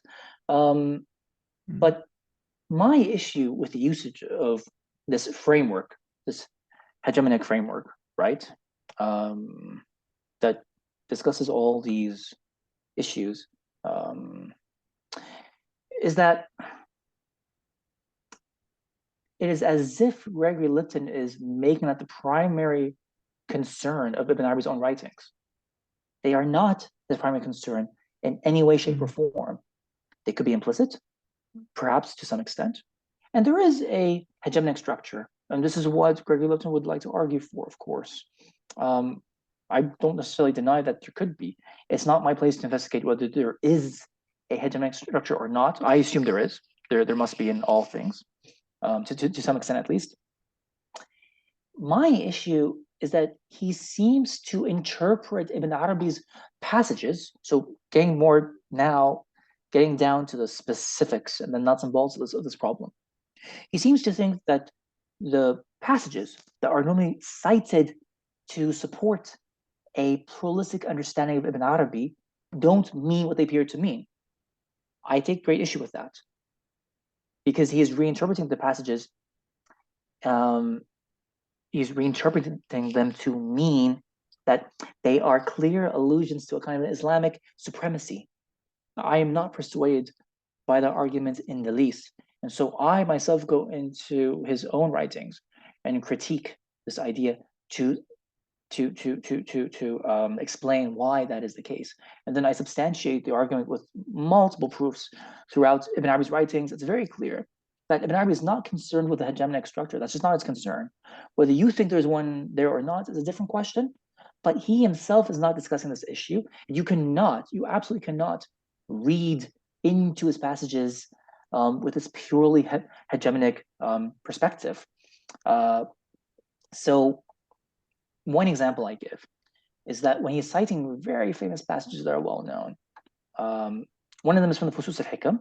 He says, beware of delimiting yourself to one belief alone, which is al-i'tiqad. If you do that, then much good will escape you, and knowledge of the matter of the affair as it is in itself will escape you, right? And he says that you should be yourself like a hayula, which is the Aristotelian hylomorphic matter, which accepts all things. And so you should accept all beliefs as being kind of like intellectual representations of God himself, that he's capable of receiving all those forms.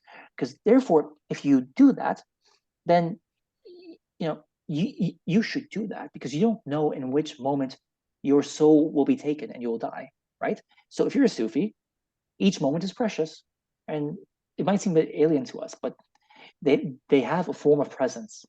They have like a very deep presence with each moment. So that matters to them. So he says, then you will not be equal to the one who was present in that moment. If you were heedless in that moment of perceiving God's presence in someone else's belief. So don't do that. Always perceive God in each person's belief, right? If so when you are taken in that moment, then you're taken in a moment of having presence, right? Because wherever you turn, there is the face of God. He thinks that's a passage of, Gregory Lipton thinks that's a passage of hegemonic dominance. I think that's not well substantiated at all, particularly when we compare other passages that are comparable to this passage. So I found another example in the Kitab al-Ajwiba of the Sheikh al-Akbar, Ibn Arabi's book called Kitab al-Ajwa al-Arabiyya fi Nasaha al-Yusufiyya. A very similar passage. He is clearly talking about something else. He's not talking about hegemonic dominance. He's talking about what we call suluk, which is spiritual wayfaring, which is to say that in your spiritual wayfaring, which is basic to the path of all Sufis, right? The goal is to reach God, right? But the goal is also to reap the fruits of your suluk on the day of judgment, which he talks about again and again and again. And these are ideas that are completely absent in his analysis. So on the day of judgment, there's a well-known hadith in which God transforms himself into other people's beliefs, right? And they don't recognize him, so they deny him in that moment. So when you deny him in that moment, you're missing out on something. You're missing out on the fruit that has to be obtained in that moment on the day of judgment. So he says, the fruit you will reap is in paradise when you perceive God through all beliefs. Then you obtain the light of that belief. So if you only knew God in the light of one belief, that's the only light you get. Whereas if you knew him through the light of all beliefs, you get the light of all beliefs. In paradise, in the moment of what is called the beatific vision, it's the beatific vision when he unveils himself, then you perceive him through the light of all beliefs, right? So it has a very strong suluki element that is not discussed anywhere in Lipton's writings.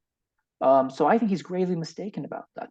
And one of the reasons I think he was led to that conclusion is he places too much emphasis on the theories of critical theory and other kind of like deconstructionist theories, possibly decolonial theory as well, that has maybe perhaps skewed his perspective on the basis of what I consider to be a paucity of data.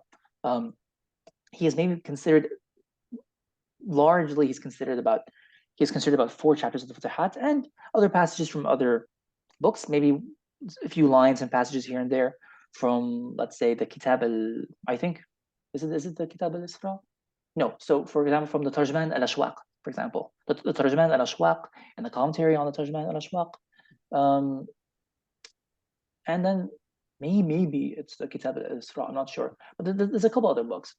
But he mainly focuses, and then some passages in the Fusus as well, but he mainly focuses on about primarily four chapters in the Futuhat al-Makkiyah. So that's chapters 10, 12, 36, and one passage from chapter 337. He doesn't quote these passages and chapters randomly. They're already cited by a previous scholar named Michel Trotkovich in his introduction to the Meccan Revelations in this translation of his volume 2 of that translation. So that would have been the starting point for investigating these passages, which he then uses to critique Ibn Arabi's perennialism, which is fine, or his pseudo-perennialism, if you will. But the Futuhat has thousands of pages. It's got hundreds of chapters. You need a far larger data sample if you want to have a good understanding of Ibn Arabi's writings. It cannot just be that you refer to the citations of chapters that were cited in a different book, and then you investigate those chapters. There's got to be more to it than that. So I think that's what's lacking in his writings. There's a certain lack of data combined with those perspectives that might seem to obviate the need for more data collection, but that's just not the case. So we get a misreading of Ibn Arabi, if you will, because of that. And I just on that, I think there's an interesting this use of decolonial theory and so on to approach Ibn Arabi. You know, I'm from a historical training. It's slightly a mistake at least from my perspective, to bring in decolonial theory into an analysis of Ibn Arabi in this instance, because the context of Islamic empire,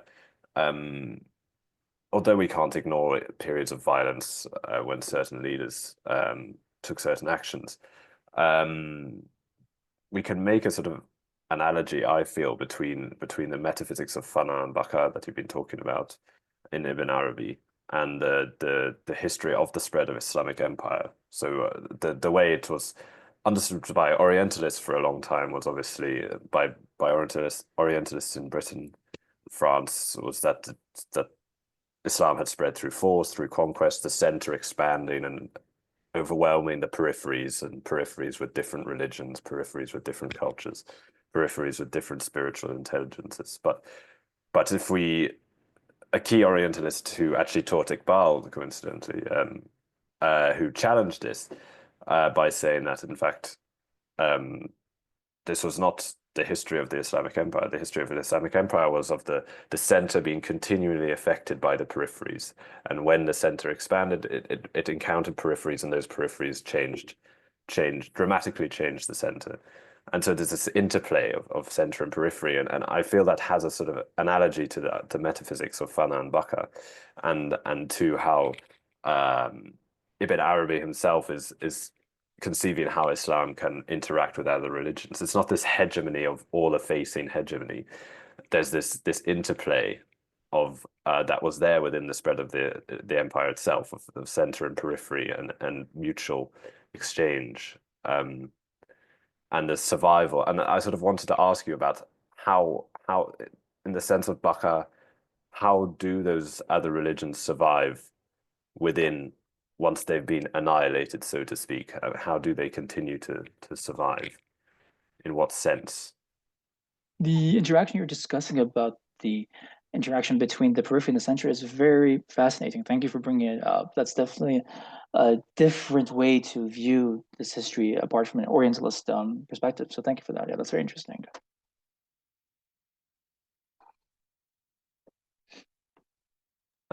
Yeah, I think you may have got disconnected when I was just asking about how that might relate, the periphery and center might relate to the metaphysics of fana and baqa, and how do other religions potentially at these peripheries of Islam continue to exist once they have been annihilated, so to speak, once they've undergone this process of fana with the interesting. Okay, so outwardly, okay. So Gregory Lipton pays attention to this quite a bit, rightly so. The connection there is that as the center is interacting with the periphery and comes into contact with these other religions, the other religions historically have been preserved outwardly through the payment of the jizya, which is the poll tax, right? It is a command that is stipulated in 929 of the Quran, which suggests that the other religions one comes into contact with need to pay the jizya. Now, it's very important to note that the jizya context, the context of the jizya in the Quran, Surah Tawbah, is one of martial warfare. It's about fighting, and it's about many forms of violence, but that's the context. So any discussion of the jizya always has to be from the context of Surah Tawbah. It would be a mistake to disassociate the discussion of the jizya from its from its main referential surah, which is, I think, a mistake that Gregory Lipton makes. He does not refer to the context. So throughout history, that was the way in which other religions were preserved when they paid the jizya. There appears to be a second way, but it doesn't seem to have been very common at all, if rarely ever used. And the second method that I've mentioned is when, during the time of the Prophet Muhammad himself, when he's living with the Jewish tribes, right? Before there was this discord between them, prior to that discord, they used to live in relative harmony through the creation of a treaty, what's now known in modern parlance as the Constitution of Medina, in which he says that all Jewish tribes would have equal rights as Muslims, and they are free to practice their religion, right? They are permitted to practice their religion, and we will protect one another. That's the idea of the treaty in a nutshell. So they have signed this treaty, and what's interesting about it is that there's no need to pay the tax. There's no mention of any tax in that situation. So this raises the question as to, are there other periods that in which there could have been interactions with other religions which did not require the payment of the jizya? That would be a very interesting subject to research, because what we know right now is that the primary method of inclusion, outwardly, socially, the primary method of inclusion is through the payment of the poll tax, right? But in the Prophet's own lifetime, that episode suggests that there could be other ways, right? Ibn Arabi seems to hint at it in this passage that Lipton cites from chapter 337 of the Futuhat, when Ibn Arabi is contemplating the question of, are the nations on earth, including Islam, do they form one kind of ummah, one community, or are they separate and divided communities? He says, so he doesn't discuss it openly, but we know that he knew about this episode, about the Prophet's life, about the Constitution of Medina, through the transmission of the prophetic seerah, his life, through one of the major scholars of his time who transmitted the seerah, right? He was actually like a blind scholar, a visually disabled scholar, but Ibn Arabi knew about this episode, so he seems to hint at it, but it's not clear whether he is discussing it or not in that passage in chapter 337. So he says, do we form one community or not? Because the implication seems to be, if we form various religions and factions and sects and religions and creeds, then the payment of the jizya becomes obligatory, right? Because of this disunity. But if there's a unity between these different religions and Islam, is it possible that the payment of the jizya is not required? Maybe, but I'm not so sure. There could have been short periods in the Mughal Empire where the payment of the jizya was not obligatory, but I suspect the ulama would have disputed those periods and would not have accepted the cancellation of the jizya. So the jizya happens to be the primary means of including those peripheries as we know it. For Ibn Arabi, it also has a ramification for the next life, because so the jizya tends to address the Jews and Christians specifically. Although I think it could potentially address other groups too for Ibn Arabi, because he says, because if you take a literal reading of the Quranic verse, الَّذِينَ أُوتُوا الْكِتَابَ, those who were granted the book. So other religions could argue we were granted our books, like the Vedas and the Upanishads. Anyways, at the very least, Jews and Christians, when they pay the poll tax, they're granted salvation in the next life. That's the only thing he adds to that. So that would be the social inclusion, and then the wider soteriological inclusion after that. Thank you. Very interesting. Just to one brief point that you just mentioned, Dr. Faris, while discussing Lipton's work.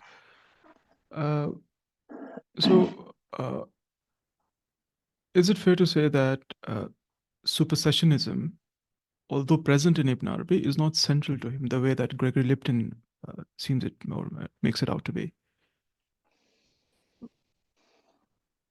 You know what? Okay, I think supersessionism is central to Ibn Arabi, Okay. but not the way Gregory Lipton makes it out to be.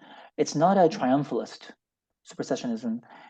It is a benevolent kind of supersessionism in which he is very clearly seeking ways to include other people of different faiths and religions.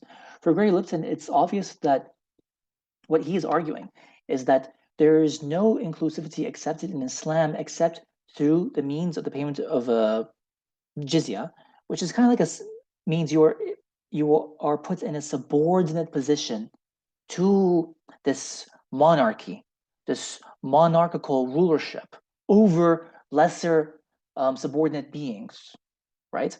That's his argument. And I don't think that's the way Ibn Arabi sees it at all. And then Lipton continues, when they pay the jizya and in this form, whilst they are in a state of humiliation and qualified subjugation. In a state of humiliation and qualified subjugation. Now, in Lipton's defense, there is a passage of the Futuhat, the last chapter of the Futuhat, 560, in which Ibn Arabi is writing a letter to the Sultan of Antalya, Hekaus. And that is a very important letter I go into in my book as well in the third chapter, in which Ibn Arabi is clearly calling for the Sultan to implement what we would regard as discriminatory measures against the local Christian population of the city he has recently conquered, he has recently taken hold of. So Muslims are a minority in that city, and the majority of the population are non-Muslims, Christians, I believe. So these are the discriminatory measures that are illustrated and spoken of in the Umar's pact. I think it's called Al-Ahad al-Umari, which could be a spurious document, but Ibn Arabi believes in it anyways, which calls for the non-Islamic minorities to wear certain kinds of clothing, and they must adhere to certain prohibitions: the prohibition of building a church, the prohibition of ringing the church bells, the prohibition of parading through the streets, which is clearly a way to put them down. So Ibn Arabi has written this letter. So that would pertain to his exclusivist dimension as well. That letter is in the Futuhat. What Lipton is arguing is that the letter is the letter is a primary demonstration of Ibn Arabi's main thinking. It is a clear example of how he thinks we should interact with religious minorities. It is the clearest expression of his view on religious minorities. My counter argument to Gregory Lipton is that the letter is not central to the Sheikh's thinking at all when it comes to the issue of religious minorities, and it is highly contextualized. That's the criticism I've been discussing about Gregory Lipton before as well. I critique him heavily for not contextualizing the letter enough in its historical setting, but also in its literary setting within the Futuhat as well, within the broader vision of the Futuhat. So that letter, it seems very clear to me, is in the context of war, just as the jizya is. Ibn Arabi is not calling for all religious minorities to adhere to these conditions of the Umarian pact, the Ahad al-Umari. It is in a specific context, in a specific time, due to specific circumstances that were occurring in that time. So it was a period of political instability. And Ibn Arabi was fearful, as I understand it, from his writings. He was fearful as to what would happen to the Muslims if if stringent measures were not placed on the local population. He was very fearful about what would happen to them. But it is not a universal statement of how all religious minorities ought to be treated. This is very clear from his other writings. I addressed the broader question of why would he argue that it is incumbent to humiliate other religious minorities according to this pact of Umar? when actually, first of all, humility, not humiliation, but humility is perceived as a positive attribute in Sufism. We're all supposed to strive towards being humble and having what's called tawadu', which is having humility before God, which can lead to great spiritual heights. I don't think he's calling just for the political subjugation in and of itself.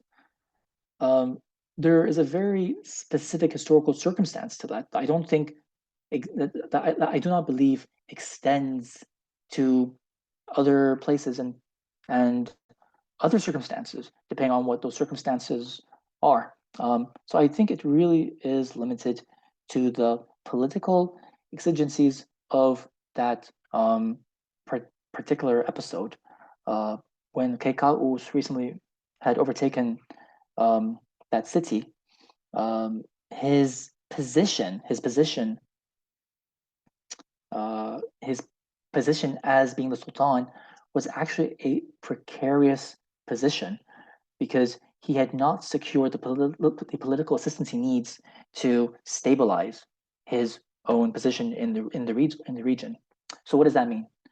Ibn Arabi hints to us in other passages in the same chapter that the Sultan was willing to compromise his concern for the Muslims for the sake of obtaining political help from other Christian countries and Christian rulers. He was willing to compromise his protection of the Muslims. And so that's what made Ibn Arabi, I think, very concerned about the Muslims of that place and time. So he asked them to not be lax in his application of the Omari Pact. So I think that's a very important context that one needs to make clear, because it's not his view, it's not Ibn Arabi's view towards all religious minorities. That's just simply not the case. His Wahdat al-Wujud necessitates that all beings have a certain intrinsic dignity. Like, why would you argue for humiliating them when they have intrinsic dignity? It has to be very circumstantial. And then I also cross-reference that verse from 929 with other verses in the Quran as to what is the purpose of the jizya, or the purpose of bringing someone down and making them, or humbling someone. And what I conclude is that the purpose of humbling someone is to counter satanic pride, right? And it's shown in other verses of the Quran. You don't humble someone or humiliate them just for belonging to a different religion. That's my argument. Right. Thank you for that. Really important contextualization of this discussion. I guess on a slightly different note, one final question, if I could, to it's a sort of a meta question for this whole discussion that we've been having. These teachings of Ibn Arabi regarding ijtihad and rahbaniyya, and of incorporating the religious other into one's own view of the diversity of religions, or of one's view of reality. Are these teachings, or is this intellectual or spiritual move supposed to be done at the level of Sharia or at the level of Haqiqa? So this is, I suppose, I don't know, how would this question be seen from Ibn Arabi's point of view itself, and maybe for and also separately for us, how are we to take these discussions? They're meant to be both. That's one of my arguments. They're meant to be both, because Sharia and Haqiqa, as you know, will be two sides of the same coin. The path starts with Sharia, leads you to Haqiqa, and leads you back to the application of the Sharia with the understanding of why the Sharia is rooted in Haqiqa, according to Ibn al-Arabi. So the two are intertwined. and this is one of the things that I argue against Lipton as well, who argues for separating the metaphysics from the law. I think that is incorrect. I believe that they are intertwined and one shapes the other. One shapes the other. And so that is why you could have other people who invent their own methods of worship, which the law then ratifies, right? So, and also vice versa. One tries to find out where these things are mentioned in the law as well. Where are they mentioned in the Sharia? So haqiqah and Sharia are mutually imbricated, one influencing the other. And this is my understanding of the Sheikh Al-Akbar's hermeneutics and his method. You cannot talk about one without the other. The haqiqah is what underpins the Sharia, and the Sharia is what allows the haqiqah to be expressed in existence in a manner that is pleasing to God according to Ibn Arabi's understanding of the Sharia in a nutshell.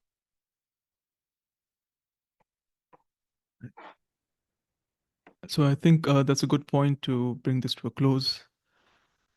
Well, again, thank you, Dr. Faris, for your generous time and for the fascinating conversation. Thank you very much to both of you for having me, and it was a pleasure talking to you both. Thank you very much.